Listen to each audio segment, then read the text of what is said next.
এই রান্নাটা করার জন্য কি কি লাগবে তোমাদেরকে একবার দেখিয়ে দিই। ছোট সাইজের চিংড়ি দেখছো না, এরকম ছোট সাইজের চিংড়ি এটা খেতে ভালো লাগে, গামাকা গামাকা হবে তো। চিংড়ি মাছ আমি ধুয়ে নুন হলুদ মাখিয়ে রেখে দিয়েছি, আর সাথে থাকবে সর্ষে গুঁড়ো। এই সর্ষেটা হচ্ছে দোকানে যে গুঁড়ো সর্ষের পাউডার পাওয়া যায় না, সেই সর্ষের পাউডারটাকে আমি জলে নুন দিয়ে গুলে রেখেছি, এমনি যদি রাখো তেঁতো লাগবে। আমি মিক্সিতে কোনো পেস্ট করিনি, গোলে দোকানের কেনা সর্ষে গুঁড়ো আমি নুন দিয়ে ভিজিয়ে রেখেছি। এই ধরো আধ ঘন্টার মতন ভিজিয়ে রাখতে হবে, তা নাহলে এটা তেঁতো হয়। সানরাইসে সর্ষে গুঁড়ো আমি ভিজিয়ে রেখেছি। এই রান্নাতে সর্ষের তেল লাগবেই, সর্ষের তেল দিয়ে করতে হবে। সঙ্গে থাকতে টমেটো লাগবে, টমেটো কুচো করে রেখেছি, এখানে রসুন ঘষে রেখেছি, কাঁচা লঙ্কা, আর হচ্ছে হলুদ গুঁড়ো, লঙ্কা গুঁড়ো আর নুন। আর এতে একটু লঙ্কাটা একটু বেশি দিতে খেতে ভালো লাগে, একটু ঝাল ঝাল হয়।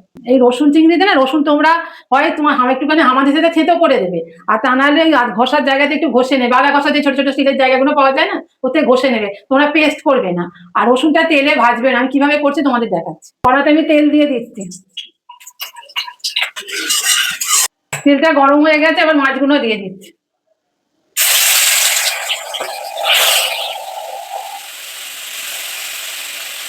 মাছটা বেশি ভাজবো না, চিংড়ি মাছ আমি বেশি ভাজলে না সেটা শক্ত হয়ে যাবে, হালকা করে ভাজবো। চিংড়ি মাছ আমার ভাজা হয়ে গেছে, এবার তুলে নিচ্ছি। চিংড়ি মাছটা তোমরা তো দেখলেই, একদম কিন্তু বেশিক্ষণ ভাজবেই না, তাহলে একদম শক্ত হয়ে যাবে। 1 থেকে 2 মিনিট, এর বেশি কিন্তু একদমই নয়। আর এটা নুন হলুদ এগুলো দিয়ে কিন্তু ম্যারিনেট করা ছিল, আর কিছু দেওয়া হয়নি। একটু তেল দিচ্ছি। মা এখানে আর একটু তেল দিচ্ছে, মানে তেলটা একটু কম মনে হচ্ছে। এইসব রান্নাতে কিন্তু তেল কম দিলে কিন্তু টেস্ট ভালো হয় না, একটু তেল দিতে হবে, একটু তেল তেল দিয়ে হলে ব্যাপারটা খুব ভালো টেস্টি হবে। তো তোমরা একটু বুঝে, যখন মনে হবে একটু তেল কম মনে হচ্ছে, একটু তেলটা দিয়ে করো। টমেটো কুচোটা দিয়ে দিচ্ছি। এবার এর মধ্যে যাচ্ছে টমেটো কুচো আর লঙ্কা কুচো দেবে, তাই তো? ওটা লঙ্কাগুলোকে একটু ভেঙে ভেঙে দিয়ে দিচ্ছি। আর লঙ্কাটা কিন্তু একটু বেশি দেবে, তাহলে কিন্তু টেস্টটা ভীষণই ভালো হয়। টমেটোটা এরকম ভাবে খুন্তির সাহায্যে তোমরা একটুখানি চেপে চেপে দেবে, তাহলে জিনিসটা পুরো ভালো মিশে যাবে। এবার লঙ্কা গুঁড়োটা দিয়ে দিচ্ছি, হলুদ গুঁড়ো দিয়ে দিচ্ছি, আর নুনটা না এখন দেবো না, আমার এই সর্ষেতে নুন দিয়ে ভিজিয়েছিলাম, ওই জন্য কোথায় বেশি হয়ে যাবে, টেস্ট করে তারপর আর নুন দেবো। সর্ষে গোলাটাতে যেহেতু নুন দেওয়াই ছিল, তাই মা নুনটা এখন অ্যাড করলো না, যদি লাগে টেস্ট করে মা আর কি নুনটা অ্যাড করছে। এবার সর্ষে গোলাটা দিয়ে দিচ্ছি। এইটা ওই সানরাইজের যে সর্ষে গুঁড়ো প্যাকেট পাওয়া যায়, ওইটারই হাফের থেকে একটু বেশি মানিয়েছে, তাই তো? হ্যাঁ, মানে যেরকম মাছ এরকম দেবো। হ্যাঁ, আমাদের মাছ অনুযায়ী আর কি মা ওটা হাফের থেকে একটু বেশি দিয়েছে। এবার মাছ অনুযায়ী তোমরা কোয়ান্টিটি বুঝে আন্দাজ মতন একটুখানি দিও। ঝোলটা একটু ফুটলে তারপর চিংড়ি মাছটা দেবো। এবার চিংড়ি মাছটা দিয়ে দিচ্ছি। একটু যখন দেখবে ফুটে আসছে গ্রেভিটা, তখন চিংড়ি মাছটাকে দিয়ে দেওয়া হবে। রসুনটা দিয়ে দিচ্ছি।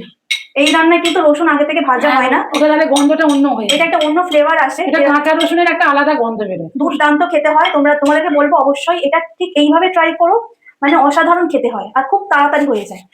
চিংড়ি মাছের মালাইকারি তো আমরা প্রত্যেকেই খাই, এইভাবে চিংড়ি মাছ একদিন করো, ভীষণ ভালো লাগবে। চিংড়ি মাছটা আমার ফুটছে, পুরো শুকনো হয়ে গা মাখা হবে, তারপরে আমি নামাবো। দেখতে কত টাইম লেগে গেছে, এটা পুরো আরো শুকনো হবে, একদম শুকনো শুকনো ভাত দিয়ে খেতে খুব ভালো লাগে। কাঁচা সর্ষের তেল একটু দিয়ে দেবো, কাছ থেকে তেল ছাড়তে শুরু করেছে, এবার আমার হয়ে এসেছে। আরো একটু টানানো হবে, দেখতেই পাচ্ছ, আশা করি যে কি সুন্দর টেক্সচারটা এসছে, একদম পাশ থেকে তেল সেপারেট হয়ে যাচ্ছে। এটা একটু তেল ঝালটা বেশি দিলে না তবে খেতে ভালো। তোমরা যদি গরম ভাত দিয়ে এটা খাও আর কিচ্ছু লাগবে না, তোমরা মালাইকারি ভুলে যাবে। তুমি যেটা গরম ভাত দিয়ে এটা খাও না, পুরো এক থালা ভাত উঠে যাবে। করে দেখো তোমরা এইভাবে, তোমরা দেখতে পাচ্ছ, দেখো কালারটা কি সুন্দর হয়েছে। তোমার হয়ে এসেছে গ্যাস অফ করে, পুরো শুকিয়ে গেল, দেখলে?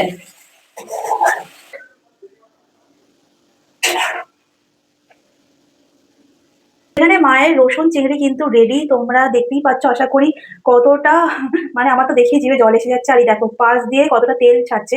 এটা কিন্তু বারবারই বললাম, এটা কিন্তু একদম তেল তেল দিয়েই জিনিসটা করতে হবে। হ্যাঁ, তেল কম দিলে ভালো হবে না, তেল ঝালটা একটু বেশি দিলে খেতে ভালো লাগবে। তোমরা বাড়িতে ঠিক এইভাবে করবে, ভালো লাগবে খেতে। রেসিপিটা কেমন লাগলো কমেন্ট করে জানিও।